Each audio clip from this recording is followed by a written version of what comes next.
Let's go. Frederick and Jaquez. Langsung dimulai, Pak. Ya, mulai aja. Oke, Assalamualaikum warahmatullahi wabarakatuh. Selamat pagi semuanya. Sebelumnya terima kasih kepada Bapak Dr. Haji Dadang Mandar MPD selaku dosen pengampu mata kuliah pengelolaan pendidikan yang sudah memberikan kesempatan kepada kelompok kami untuk berpresentasi. Dan saya ucapkan terima kasih juga kepada teman-teman yang sudah hadir di room Zoom kali ini. Nomor 4, Nara. Nomor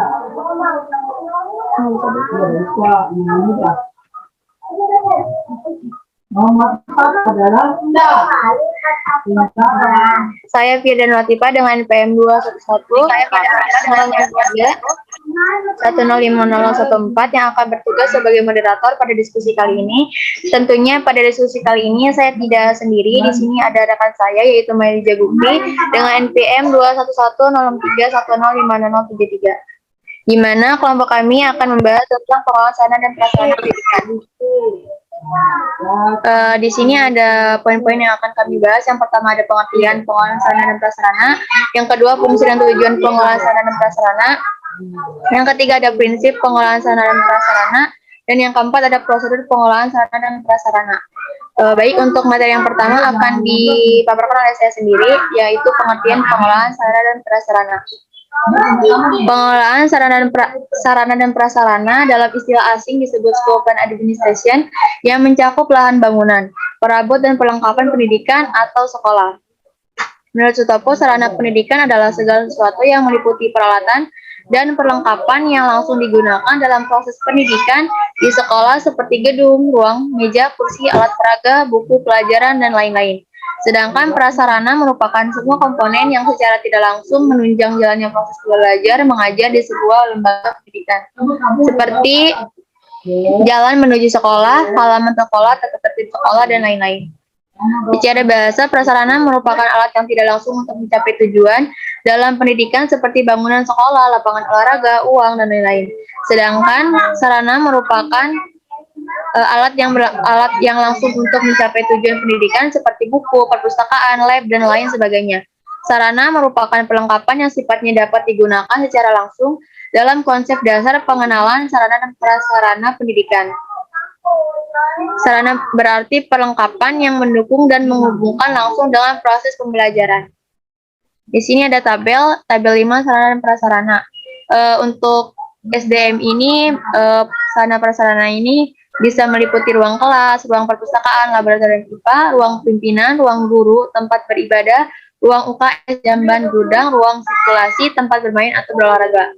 Lanjutnya jika untuk tingkatan pada SMP atau MTS itu ada ruang perpustakaan, ruang laboratorium IPA, ruang pimpinan, ruang guru, ruang tata usaha, tempat beribadah, ruang konseling, ruang UKS, ruang organisasi kesiswaan, jamban, gudang, ruang sirkulasi, tempat bermain atau berolahraga. Selanjutnya untuk jenjang SMA, yaitu ada ruang kelas, ruang perpustakaan, ruang laboratorium, biologi, ruang laboratorium fisika, ruang laboratorium kimia, ruang laboratorium komputer, ruang laboratorium bahasa, ruang pimpinan, ruang guru, ruang tata usaha, tempat beribadah, ruang konseling, ruang UKS, ruang organisasi kesiswaan, jamban, gudang, ruang sirkulasi, tempat bermain atau berolahraga. Nah, untuk materi selanjutnya akan dibahas oleh rekan saya kepada Melody Gupi, dipersilakan. Baik, terima kasih kepada moderator. Sebelumnya, apa suara saya terdengar jelas? Terdengar deh. Baik, selanjutnya kita akan membahas fungsi dan tujuan pengelolaan sarana dan prasarana. Next.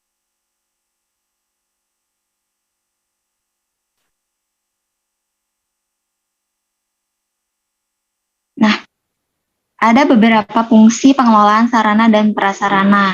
Itu yang pertama itu perencanaan. Nah, perencanaan sarana dan prasarana pendidikan merupakan suatu proses analisis dan penetapan kebutuhan yang diperlukan dalam proses pembelajaran, sehingga muncullah istilah kebutuhan yang diperlukan dan kebutuhan yang menunjang. Proses perencanaan ini harus dilakukan dengan cermat dan teliti, baik berkaitan dengan karakteristik sarana dan prasarana yang dibutuhkan, jumlahnya, jenisnya, dan kendalanya, serta harganya. Perencanaan dapat dilakukan oleh kepala sekolah, guru kelas, dan guru-guru bidang studi dan dibantu oleh staf sarana dan prasarana. Nah, selanjutnya itu ada pengadaan. Pengadaan adalah proses kegiatan mengadakan sarana dan prasarana yang dapat dilakukan dengan cara membeli, menumbang, hibah, dan lain-lain. Pengadaan sarana dan prasarana dapat berbentuk pengadaan buku, alat, parabot, dan bangunan. Selanjutnya itu ada penginventarisasian. Penginventarisasian adalah kegiatan melaksanakan penggunaan, penyelenggaraan, pengaturan, dan pencatatan barang-barang, menyusun daftar barang yang menjadi milik sekolah ke dalam daftar inventaris barang secara teratur. Nah, tujuannya adalah untuk menjaga dan menciptakan tertib administrasi barang milik negara yang dipunyai suatu organisasi. Nah, selanjutnya itu ada penggunaan sarana dan prasarana. Penggunaan sarana dan prasarana adalah pemanfaatan segala jenis barang yang sesuai dengan kebutuhan secara efektif dan efisien. Nah, pemanfaatan sarana harus ada beberapa pertimbangan, yaitu tujuan yang akan dicapai, kesesuaian antara media yang akan digunakan dengan materi yang akan dibahas, terus terjadinya sarana dan prasarana penunjang, dan karakteristik siswa. Selanjutnya itu ada pemeliharaan. Pemeliharaan adalah kegiatan merawat, memelihara, dan menyimpan barang-barang sesuai dengan bentuk jenis barangnya, sehingga bahan tersebut akan awet dan tahan lama. Pihak yang terlibat dalam pemeliharaan barang tersebut adalah semua warga sekolah yang terlibat dalam pemanfaatan tersebut. Selanjutnya itu ada penghapusan. Penghapusan barang inventaris adalah pelepasan suatu barang dari kepemilikan dan tanggung jawab pengurusnya oleh pemerintah ataupun swasta. Nah, penghapusan barang ini dapat dilakukan dengan cara lelang dan pemusnahan. Nah, lalu apa sih manfaat tujuan dari penghapusan ini? Yaitu untuk mencegah dan membatasi kerugian yang lebih besar sebagai akibat pengeluaran dana untuk perbaikan perlengkapan yang rusak. Terus mencegah terjadinya pemborosan biaya pengamanan yang tidak berguna lagi, membebaskan lembaga dari tanggung jawab pemeliharaan dan pengamanan, dan meringankan beban inventaris.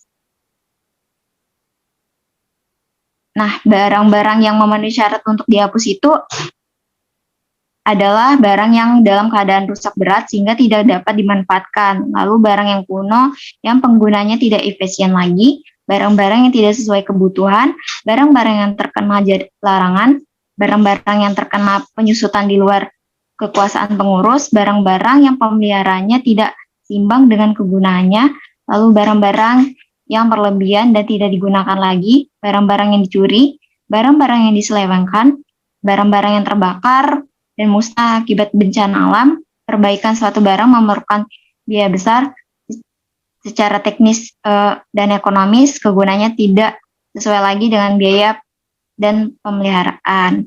Nah, penghapusan barang-barang ini, kepala sekolah beserta stafnya hendaknya mengelompokkan dan mendata barang-barang yang akan dihapus. Lalu ada pertanggungjawaban. Penggunaan barang-barang sekolah harus dipertanggungjawabkan dengan cara membuat laporan penggunaan barang-barang tersebut yang diajukan pada pimpinan. Untuk memperkuat tanggung jawab ini diperlukan suatu pengawasan. Nah, pengawasan ini merupakan salah satu fungsi manajemen yang harus dilaksanakan oleh pimpinan organisasi. Berkaitan dengan sarana dan prasarana pendidikan di sekolah, perlu adanya kontrol baik dalam pemeliharaan atau pemberdayaan. Boleh lanjut? Nah, selanjutnya ada tujuan pengelolaan sarana dan prasarana. Adapun tujuan dari pengelolaan sarana dan prasarana adalah memberikan layanan secara profesional di bidang sarana dan prasarana pendidikan dalam rangka terselenggaranya proses pendidikan secara efektif dan efisien. Secara rinci, tujuan dari pengelolaan sarana dan prasarana pendidikan adalah pertama itu ada mengupayakan pengadaan sarana dan prasarana pendidikan melalui sistem perencanaan dan pengadaan yang hati-hati dan sesakma dengan pengertian bahwa diharapkan semua perlengkapan yang didapatkan sekolah adalah sarana dan prasarana yang berkualitas tinggi sesuai dengan kebutuhan sekolah dan dengan dana yang efisien. Lalu selanjutnya ada mengupayakan pemakaian sarana dan prasarana pendidikan secara tepat dan efisien Selanjutnya ada mengupayakan sarana dan prasarana pendidikan di sekolah sehingga keberdayaan selalu dalam kondisi siap pakai saat diperlukan oleh semua personel. Boleh lanjut. Nah, sekian pemaparan dari saya. Selanjutnya saya kembalikan kepada moderator. Baik, terima kasih kepada Meli Putri. Untuk materi selanjutnya akan dibahas oleh saya sendiri, yaitu prinsip-prinsip pengelolaan sarana dan prasarana. Baca dong. Masa mana tuh? Ayo malu.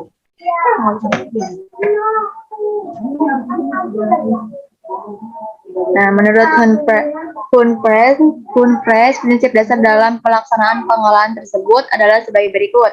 Yang pertama adalah lahan bangunan dan perlengkapan sekolah harus menggambarkan cita dan citra masyarakat. Yang kedua, perencanaan lahan bangunan dan perlengkapan perabot sekolah hendaknya merupakan pancaran keinginan bersama dan dengan pertimbangan suatu tim ahli yang cukup cakap yang ada di masyarakat itu. Yang ketiga, lahan bangunan dan perlengkapan perabot sekolah hendaknya disesuaikan dan memadai bagi kepentingan anak-anak didik demi terbentuknya karakter mereka dan dapat melayani serta menjamin mereka di waktu belajar, bekerja dan bermain sesuai dengan bakat masing-masing. Selanjutnya, yang keempat adalah lahan bangunan dan perlengkapan perabot sekolah serta alat-alatnya hendaknya disesuaikan dengan kepentingan pendidikan yang bersumber dari kepentingan serta kegunaan atau manfaat bagi anak-anak atau murid-murid dan guru-guru. Selanjutnya, sebagai penanggung jawab harus dapat membantu program sekolah secara efektif, melatih para petugas serta memilih alatnya dan cara menggunakannya agar mereka dapat menyesuaikan diri serta melaksanakan tugasnya sesuai dengan fungsinya dan profesinya. Selanjutnya, ada seorang penanggung jawab sekolah harus mempunyai kecakapan untuk mengenal baik kualitatif maupun kuantitatif, tetap menggunakannya dengan tepat fungsi bangunan dan perlengkapannya. Selanjutnya, sebagai penanggung jawab harus mampu memelihara serta menggunakan bangunan dan tanah sekitar sehingga ia dapat membantu wujudnya kesehatan, keamanan, kebahagiaan, dan keindahan serta kemajuan sekolah dan masyarakat. Selanjutnya, sebagai penunjang sekolah bukan hanya mengetahui kekayaan sekolah yang dipercayakan kepadanya, tapi harus memperhatikan seluruh keperluan alat-alat pendidikan yang dibutuhkan oleh anak didiknya. Untuk materi selanjutnya akan dibahas oleh rekan saya kepada Meli Putri, gitu, silakan. Ya, kelompok 7 ya, silakan. Sementara menunggu dulu untuk diskusi nanti pertanyaannya. Silakan kelompok 6. Baik, izin melanjutkan. Selanjutnya kita akan membahas mengenai prosedur pengelolaan sarana dan prasarana. Boleh di next. Ya. Nah, untuk perencanaan sarana dan prasarana pendidikan persekolahan dilakukan beberapa tahap. Yang pertama itu ada identifikasi dan menganalisis kebutuhan sekolah. Nah, identifikasi adalah pencatatan dan pendaftaran secara tertib dan teratur terhadap seluruh kebutuhan sarana dan prasarana sekolah yang dapat menunjang kelancaran proses belajar mengajar, baik untuk kebutuhan sekarang maupun kebutuhan yang akan datang. Nah, hal-hal yang terkait dalam identifikasi dan menganalisis kebutuhan sarana dan prasarana di sekolah, antara lain, adanya kebutuhan sarana dan prasarana sesuai dengan perkembangan sekolah, adanya sarana dan prasarana yang rusak, dihapuskan, hilang, atau sebab lainnya yang dapat dipertanggungjawabkan sehingga memerlukan penggantian. Lalu adanya kebutuhan sarana dan prasarana yang dirasakan pada jatah perorangan jika terjadi mutasi guru atau pegawai sehingga turut mempengaruhi kebutuhan sarana dan prasarana. Lalu adanya persediaan sarana dan prasarana untuk tahun anggaran mendatang. Yang kedua itu ada inventarisasi sarana dan prasarana yang ada. Setelah identifikasi dan analisis kebutuhan dilakukan, selanjutnya diadakan pengurus, penyelenggaraan, pengaturan, dan pencatatan barang-barang milik sekolah ke dalam suatu daftar inventaris secara teratur menurut ketentuan berlaku. Nah, selanjutnya itu ada mengadakan seleksi. Nah, dalam tahapan mengadakan seleksi, perencanaan sarana dan prasarana itu meliputi beberapa hal. Yang pertama itu ada menyusun konsep program. Prinsip dalam menyusun program ini ada beberapa prinsip dalam menyusun program. Yang pertama itu ada penanggung jawab yang memimpin pelaksanaan program, ada kegiatan konkret yang dilakukan, ada sasaran terukur yang ingin dicapai, ada batas waktu, ada alokasi anggaran yang pasti untuk melaksanakan program. Nah, selanjutnya itu ada pendataan. Hal-hal yang perlu diperhatikan dalam pendataan barang, yaitu ada jenis barang, jumlah barang, kondisi barang, sumber anggaran atau dana. Nah, pendanaan untuk pengadaan, pemeliharaan, penghapusan, dan lain-lainnya dibebankan dari APBN atau APBD dan bantuan dari BP3 atau komite sekolah. Adapun perencanaan anggaran dilaksanakan dalam jangka pendek, jangka menengah, dan jangka panjang. Fungsi perencanaan penganggaran adalah untuk memutuskan rincian menurut standar berlaku terhadap jumlah dana yang ditetapkan sehingga dapat menghindari pemborosan. Baik, sekian dari saya kembalikan kepada moderator. Baik, terima kasih kepada Melja Gupi atas penyampaian materinya. Selanjutnya kita masuk ke sesi tanya jawab. Untuk teman-teman yang ingin bertanya, silakan mengaktifkan fitur raise hand.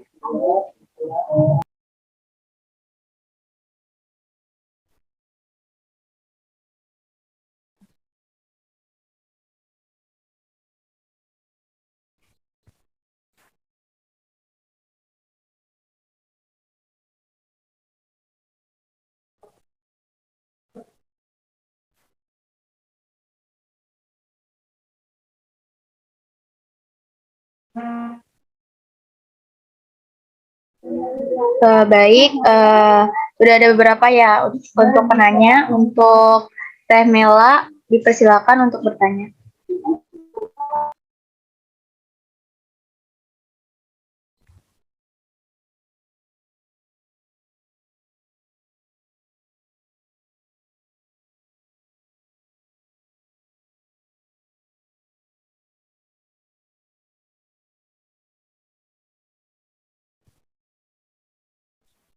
Ya, perkenalkan saya Mela Nohliza dari perwakilan kelompok 3.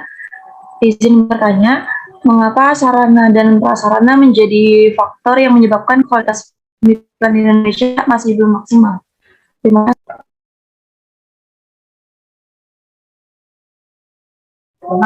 Terima kasih untuk pertanyaannya. Kami dulu ada Teh Nanda. Untuk Teh Nanda dipersilakan. Baik, terima kasih kelompok 6. Saya Nanda Satria Dianti, perwakilan dari kelompok 1 izin bertanya, bagaimana keterkaitan pemeliharaan sarana dan prasarana pendidikan? Terima kasih. Terima kasih kepada Teh Nanda. Selanjutnya ada Teh Cynthia. Kepada Teh Cynthia dipersilakan. Baik, terima kasih moderator. Di sini saya Cynthia Natali dari kelompok 12 izin bertanya. Apakah sarana dan prasarana yang terbatas atau kurang memadai akan mempengaruhi kualitas belajar siswa? Terima kasih. Baik, terima kasih kepada Teh Cynthia. Selanjutnya ada Teh Silva. Kepada Teh Silva dipersilakan. Baik, terima kasih moderator. Saya Silva dari perwakilan kelompok 8 izin bertanya. Silakan. Dicatat ya. Menurut kelompok 6, apa saja kelebihan dan kekurangan dari sarana dan prasarana pendidikan di Indonesia? Dan bagaimana caranya untuk menunjang kekurangan tersebut agar lebih baik ke depannya? Terima kasih. Ya, terima kasih. Selanjutnya ada Teh Disa. Kepada Teh Disa dipersilakan. Ya, izin memperkenalkan diri. Perkenalkan, nama saya Disa Gayatri, perwakilan dari kelompok 4. Saya ingin bertanya, pada poin 1 di slide 12 itu kan ada pernyataan bahwa lahan bangunan dan perlengkapan sekolah harus mencerminkan cita dan citra dari masyarakat. Nah, apakah bisa dijelaskan kembali secara detail dan disebutkan contohnya seperti apa? Terima kasih. Baik, terima kasih. Untuk selanjutnya ada TOP. Kepada TOP dipersilakan. Baik, terima kasih kepada moderator. Saya dari kelompok 9 izin bertanya, bagaimana sih cara mengoptimalisasi penyaluran sarana prasarana pendidikan pada sekolah-sekolah khususnya itu di daerah pelosok? Terima kasih.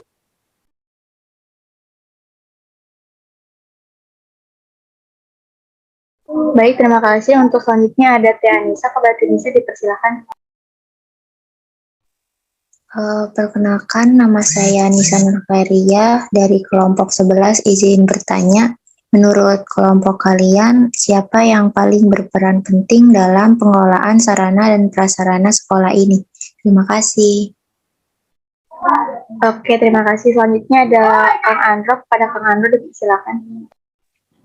Ya, terima kasih. Saya Andro dari kelompok 10. Pertanyaan saya, apakah barang yang sudah prasarana dan sarana yang sudah diidentifikasi akan selalu direalisasikan atau diadakan? Terima kasih. Oke, baik. Terima kasih. Selanjutnya ada Tenajira. Kepada Tenajira dipersilakan. Baik, terima kasih kepada moderator. Sebelumnya izin memperkenalkan diri, nama saya Nazira Yasmin, perwakilan dari kelompok 5, izin bertanya. Setelah kebutuhan sarana dan prasarana pendidikan dapat terpenuhi dan tertata sesuai dengan pemakaiannya, apa yang perlu diadakan dari pengaturan bagi penggunaan sarana prasarana tersebut? Bagaimana caranya? Terima kasih. Oke, selanjutnya ada Kang Bayu. Kepada Kang Bayu dipersilakan. Ya, saya Bayu Agustriano dari kelompok 7, izin bertanya. Bagaimana caranya agar lahan bangunan dan perlengkapan sekolah itu menggambarkan cita dan citra masyarakat? Terima kasih. Baik, untuk selanjutnya ada Teh Seruni. Kepada Teh Seruni dipersilakan. Baik, terima kasih. Saya Seruni Anggreni dari kelompok 3, izin bertanya, apa saja hambatan-hambatan dalam pengadaan sarana dan prasarana pendidikan? Terima kasih. Oke, langsung ada ya. Ada Teh Indah. Kepada Teh Indah dipersilakan. Kepada moderator, saya Indah Permata, perwakilan dari kelompok 2. Izin bertanya, ini kan salah satu fungsi ada inventarisasi. Nah, buku apa saja yang digunakan dalam kegiatan inventarisasi? Terima kasih. Oke, baik. Terima kasih. Terima kasih kepada teman-teman semua yang telah memberikan pertanyaannya. Untuk selanjutnya, diizinkan Bapak untuk kelompok kami berdiskusi terlebih dahulu.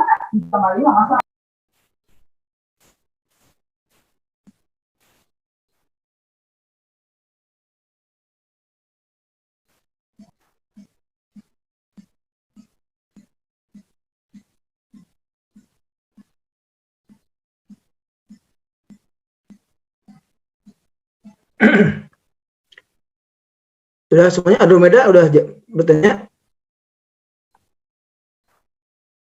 Sudah semuanya belum? Sudah, Pak. Oke, ya, sambil menunggu. Ini Indah sudah bertanya? Indah? Sudah, Pak.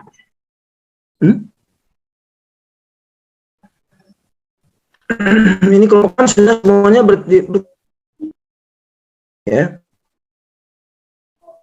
Iya, Bapak sudah semua. Ya. Dan kelompok kami untuk berdiskusi terlebih dahulu. Ya. Baik, terima kasih. Absensinya jangan lupa ya. Di kampus.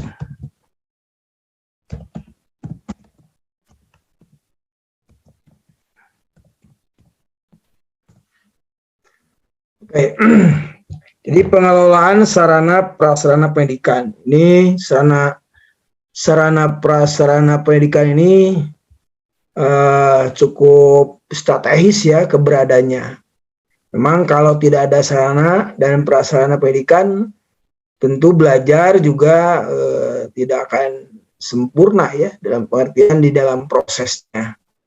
Terutama pembelajaran di dalam kelas. Jadi sudah jelaskan ya, yang disebut dengan sarana itu yang langsung ya digunakan dalam proses pembelajaran. Buku, bangku, komputer, ya sarana. Kalau prasarana gedung, lahan, dan seterusnya. Oke.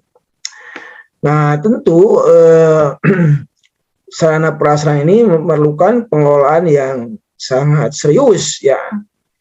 Karena salah satu dari standar pengelolaan pendidikan itu adanya sarana prasarana ya untuk menunjang kegiatan belajar mengajar. Memang keberadaannya di daerah dan di kota ya, di pelosok dengan di kota ini sangat tinggi disparitasnya ya, perbedaannya. Ada sekolah-sekolah yang memang cukup memadai, komplit ya, gedungnya bertingkat, ada lahan untuk olahraga, lapang sepak bola, lapang futsal, kolam renang, bahkan ada lapang panahan, lapang kuda ya. Bahkan di Bogor, di sekolah swasta di Bogor tuh ada lapang bola, yaitu namanya Global ya, sekolah Global Jaya. Itu memang kelas dunia ya. Tapi masih banyak ya, tidak sedikit, masih banyak sekolah-sekolah yang hanya gedungnya hanya satu lantai beralaskan tanah, dindingnya juga dari belik bambu, masih ada prasarana yang demikian dalam pendidikan. Jadi artinya gapnya masih tinggi ya. Inilah menunjukkan bahwa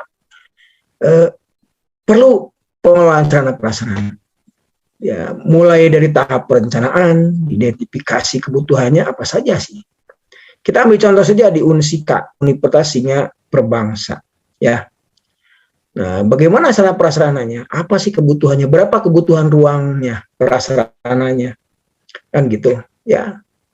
Apa ada laboratorium ya, micro teaching, begitu komputernya, seterusnya. Nah, ini menunjukkan bahwa memang perlu pengelolaan yang sungguh-sungguh ya, gitu, sungguh-sungguh. Dan ini tentu sekali lagi sekolah yang diselenggarakan pemerintah, tanggung jawab pemerintah, ini juga menjadi kewajiban ya penyelenggaraan memenuhi kebutuhan dari sarana prasarana tersebut ya, begitu. Nah, memang sekarang dengan adanya teknologi sangat membantu ya untuk sarana pendidikan terutama ya, adanya aplikasi software ya, kita akan menjadi tidak terlalu terkendala ya, seperti Zoom ini atau virtual meeting ini menggunakan platform Zoom, Google Meet dan sebagainya, itu juga sarana bahkan ini dikatakan open source ya, terbuka, open source terbuka, bisa saja sumber daya yang terbuka yang bisa dimanfaatkan. Nah ini, tapi tentu saja karena kita ada di sebuah institusi, maka kewajiban penyelenggara institusi itu untuk memenuhi baik sarana maupun prasarana, begitu ya.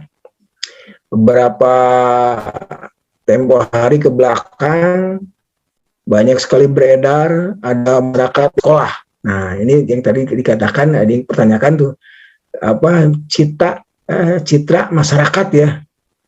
Nah itu diantaranya. Kenapa nih demikian? Oke, kelompok 6 sudah siap menjawab. Kelompok 6?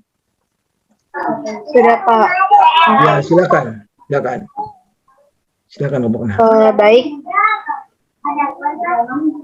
Untuk pertanyaan dari teman-teman selanjutnya akan dijawab oleh rekan saya kepada Mailda Jupri, dipersilakan.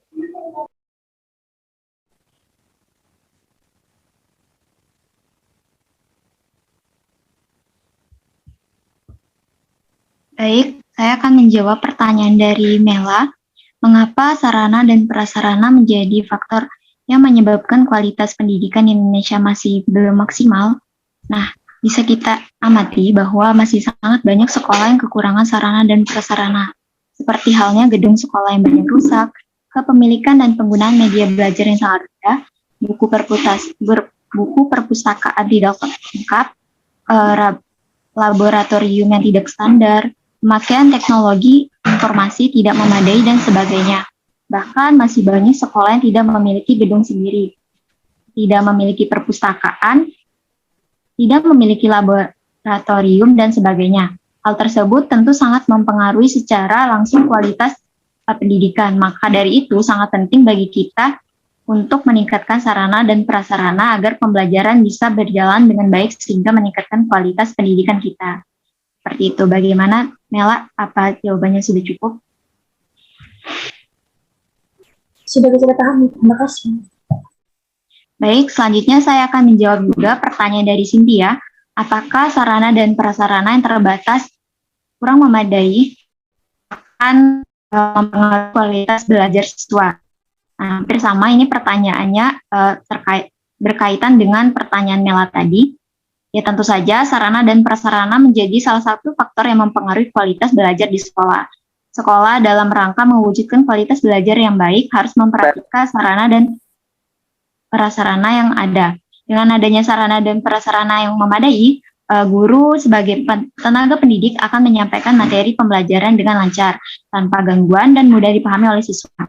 Lain hal dengan sekolah yang memiliki sarana dan prasarana yang kurang memadai. Nah, contohnya ada sekolah yang atap ruang kelasnya yang bocor ketika hujan. Itu akan sangat mengganggu proses pembelajarannya. Waktu yang seharusnya mereka gunakan untuk belajar justru digunakan untuk membersihkan ruang kelas yang tergenang air hujan. Nah, dapat disimpulkan bahwa sarana dan prasarana yang kurang memadai akan menyebabkan kualitas belajar menjadi buruk. Seperti itu, Cynthia. Apakah cukup? Ya, cukup. Dipahami. Baik, saya kembalikan kepada moderator. Baik, terima kasih kepada tema Indonesia Gupi atas jawabannya. Selanjutnya untuk pertanyaan selanjutnya akan dijawab oleh saya sendiri. Saya akan menjawab pertanyaan dari Tes Heruni, yaitu apa saja hambatan-hambatan dalam pengadaan sarana dan prasarana pendidikan.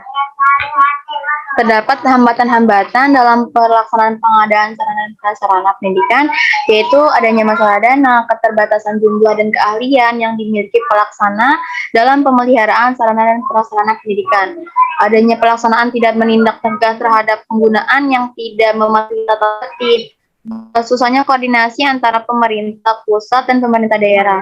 Terkadang proses pengawasan dan pengontrolan pendidikan yang dilakukan oleh pemerintah pusat tidak menjangkau daerah-daerah pedalaman. Kepada Tes Runi, apakah sudah terjawab?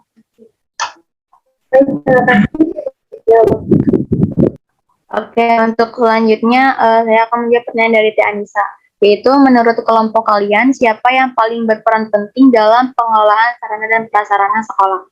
Menurut kelompok kami yang paling berperan penting dalam pengelolaan sarana dan prasarana sekolah yaitu kepala sekolah, yang dimana kepala sekolah ini bertanggung jawab atas pengadaan sarana dan prasarana pendidikan yang diperlukan. Mengingat administrasi sarana dan prasarana itu sendiri mempunyai peranan yang sangat penting bagi terlaksananya proses pembelajaran di sekolah serta menunjang tercapainya tujuan pendidikan. Apakah sudah terjawab ya, Anissa? Baik, terima kasih. Sudah cukup. Baik, terima kasih.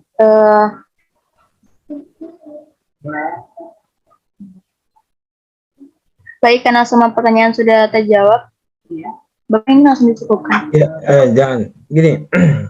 Saya ingin mengingatkan ya, jadi kembali bahwa karena pendidikan tadi ya, pendidikan ini tanggung jawab siapa? Tanggung jawab pemerintah, tanggung jawab masyarakat, dan tanggung jawab orang tua. Tetapi tentu masing-masing punya peran berbeda. Ketika kita bicara berkaitan dengan sarana prasarana, ya pemerintah bertanggung jawab khususnya pada sarana prasarana sekolah negeri ya, institusi negeri. Bukan berarti tidak untuk sekolah swasta ada bantuan ya, bantuan. Jadi sekolah swasta yang diselenggarakan oleh masyarakat biasanya mengajukan bantuan, begitu. Dan tentu ini juga berkaitan dengan keberadaan sumber anggaran, ya, dan manajemen tentu saja atau pengelolaan yang benar ya. Itu bergantung pada leadership. Betul, leadership siapa? Leadership pimpinan. Kalau di pemerintah berarti menteri ya, kalau di sini jadi atau gubernur atau bupati atau wali kota yang mensupport penyelenggaraan pendidikan, bertanggung jawab baik negeri maupun swasta. Untuk swasta sendiri itu saja, di samping kan swasta itu sifatnya bantu ya, membantu pemerintah menyelenggarakan pendidikan. Kalau memang yayasannya mampu ya harus memenuhi kebutuhan sarana prasarana tadi di tanggung jawabnya. Orang tua juga boleh berpartisipasi ya, menyumbang. Macam di Unsika ada uang iuran pembangunan ya, IPI ya. Nah, jadi betul ya di Unsika itu sebenarnya sumbangan iuran ya, di sumbangan yang diatur. Untuk di sekolah menengah dan dasar ada yang disebut dengan komite sekolah yang menjadi lembaga atau badan yang menampung atau yang memfasilitasi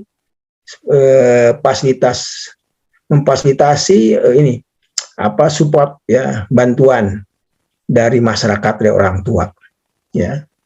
Nah, ini selalu biasanya terjadi berbagai friksi ya.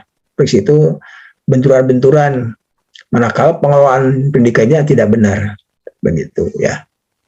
Di pemerintah sendiri untuk pengadaan sarana prasarana ya, tadi kan selalu ada luncuran program ya, program pembangunan ruang kelas baru dan sebagainya. Nah, di dalam standar pendidikan, salah satunya kan ada 8 standar, salah satunya adalah standar sarana prasarana. Ini diatur baik perencanaannya untuk pengadaan ya, pemeliharaan, penggunaan dan seterusnya. Nah, itulah kita patut memperhatikan bagaimana sarana prasarana yang sudah ada, yaitu dari sisi pemanfaatannya, penggunaannya melalui proses pemeliharaan ya. Bahkan tadi kalau bicara standar, bicara berapa standar lahan ya yang harus tersedia untuk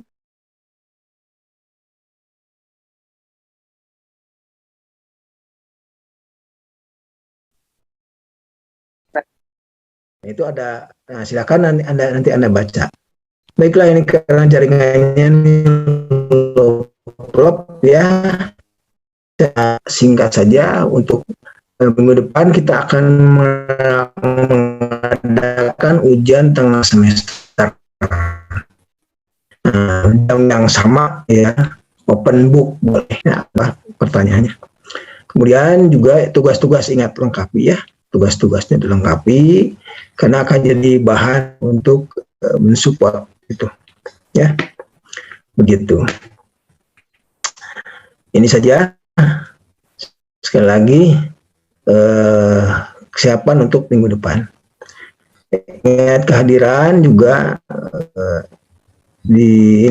diperhatikan ya.